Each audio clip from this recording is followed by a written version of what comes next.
Welcome back, my friends. It is time for the Morning Mindset edition of the Live, Build, Change podcast. You can find more about Live, Build, Change at livebuildchange.com. My name is Kerry Green. I hope that you're ready to think through some very significant, very important issues. Yesterday, in the Morning Mindset edition, I brought up Proverbs chapter 20, verse number 22, where it says, "Do not say, I will repay evil. Wait for the Lord, and He will deliver you." And yesterday I was emphasizing that our gut reaction, our tendency to try and take action on behalf of ourselves when someone does wrong to us needs to be mediated, needs to be moderated by a sense of trust in the Lord, that He has the wisdom to act on our behalf rather than us. He is the one who knows the right timing and the right way in which to respond to the evil that's done to us. And that is true, generally speaking. But at the end of yesterday's episode, I brought up the reality that in this fallen world, there are situations where in a microsecond of time, evil is being done, terrible evil, heinous evil, things like abuse, things like terrorist attacks, things like a person with a gun in a crowded room just opening fire. I mean, terrible things that happen in this world, evil things. And the question is, does this proverb apply in a situation like that? Where we should just kind of hold up our hands and say, I'm going to wait for the Lord. He will deliver me. You see, this illustrates the nature of a proverb. Proverbs are general wise sayings. They're things that apply in most situations, but they don't always apply in every situation. Now, there are definitely truths of this verse that do apply even in those terrible scenarios that I painted.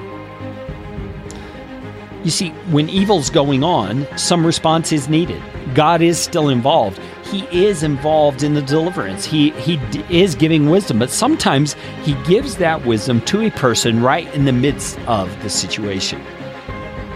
I think about the attacks that happened on 9/11/2001 here in the United States. And I think about the people on the flight that crashed in the field. You know, the flight that was headed to Washington, D.C. And the flight crashed because some men on board that plane did take it into their own hands to stop the evil that was happening. But I think there's a very clear distinction. Those men were not saying, I will repay evil. In other words, they weren't saying, I will mete out justice on these people. I think what they were doing is saying, I will stop evil. I will step into the gap on behalf of the people on this plane who are innocent, the people in the Pentagon, or in Washington, rather, who are innocent, who are not going to be affected by this because I'm going to step in the gap. And that reminds me of Christ, doesn't it? He stepped in the gap for us. He took our place out of wisdom, knowing that only His sacrifice could give us what we needed. And so, when there's a situation of abuse going on, there's a situation of true evil being perpetrated right before our eyes, yes, we should still trust the Lord to deliver us, but sometimes that trust takes the form of action. We step into a place of risk, of danger, trusting God to enable us, to empower us, to help us in that situation, to make the wrong right, to stop the evil right in its footsteps. This is a hard thing to understand and a hard thing to learn.